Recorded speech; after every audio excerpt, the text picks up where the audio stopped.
भी पार्टी का विस्तार करना और जो 2025 का चुनाव है उसमें जैसे लोकसभा में हम लोगों ने इतनी बड़ी जीत हासिल की, उसी बड़ी जीत 2010 से भी बड़ी जीत दे करके अपने नेता को अगली सरकार है 25 में बिहार में बनाना है। विशेष राज्य का दर्जा या विशेष पैकेज, इस पर बातचीत शुरू हो गई है। आने वाले समय में आपको इसका डिटेल बताएंगे।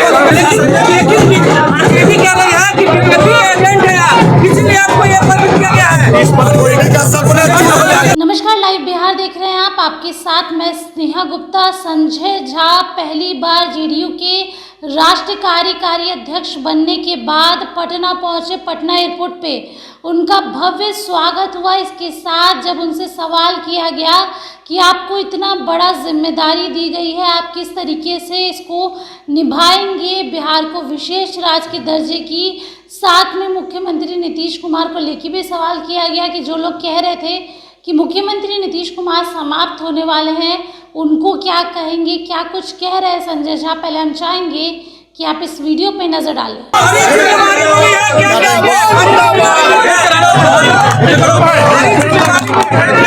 हम लोगों के नेता नीतीश कुमार जी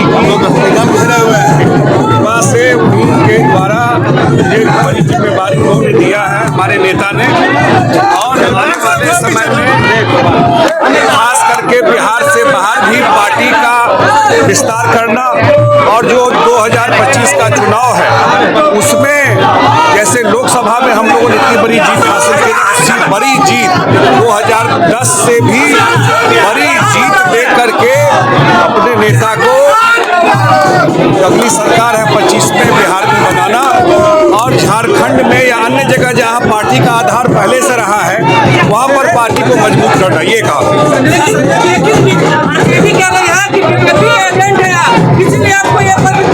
इस पर कोई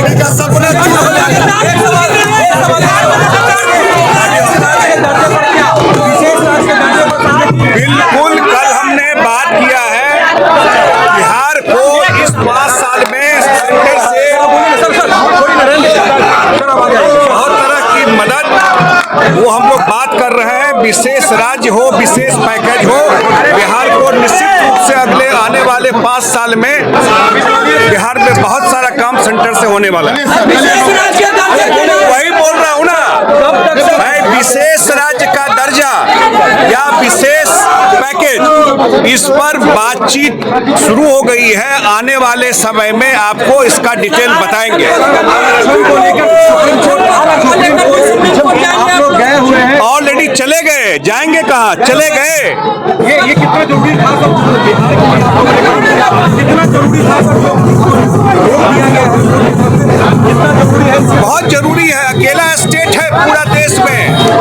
कल मैंने पार्लियामेंट में भी कहा कि जिसने जातीय गणना किया और उस पर आरक्षण का जो सीमा बढ़ाना था वो, और गरीबों की पहचान करके उसके लिए जो काम करना है, रोक लगाया है। सुप्रीम कोर्ट में गए हम लोग और मेरे ख्याल से जरूर पॉजिटिव रिजल्ट आएगा। तो सुना आपने, सीधे तौर पे उन्होंने कहा कि हमको इतनी बड़ी जिम्मेदारी मिली है, हम इस जिम्मेदारी को बखूबी निभाएंगे, हमें पार्टी का विस्तार करना है, पार्टी को दूसरे राज्यों में भी बढ़त हासिल करनी चाहिए, क्योंकि बिहार विधानसभा चुनाव में अब कुछ ही दिन रह चुका है। लेकिन जिस तरीके से हमने लोकसभा चुनाव में प्रदर्शन किया और जो परफॉर्मेंस हमने दी, उसके बाद हमें अन्य राज्यों में भी अपनी पार्टी का विस्तार करना चाहिए। इसके साथ जो लोग कह रहे थे कि मुख्यमंत्री नीतीश कुमार समाप्त हो चुके हैं, उनके ज़बान पे ताला लग चुका है, वो चुप्पी साध चुके हैं। इसके साथ उनसे ये भी पूछा गया कि आपको इसलिए राष्ट्रीय कार्यकारी अध्यक्ष बनाया क्योंकि आप बीजेपी के एजेंट हैं, विपक्ष का ऐसा कहना है। तो उन्होंने कहा ऐसी कोई बात नहीं है, हमें बड़ी जिम्मेदारी दी गई है। बिहार को विशेष राज्य के दर्जे पे भी वो कहते हुए नजर आए और पटना में पहली बार वो राष्ट्रीय कार्यकारी अध्यक्ष बन के आए हैं और भव्य स्वागत हुआ है पटना एयरपोर्ट पे। आप बने रहिए हमारे साथ, तब तक के लिए बहुत बहुत धन्यवाद।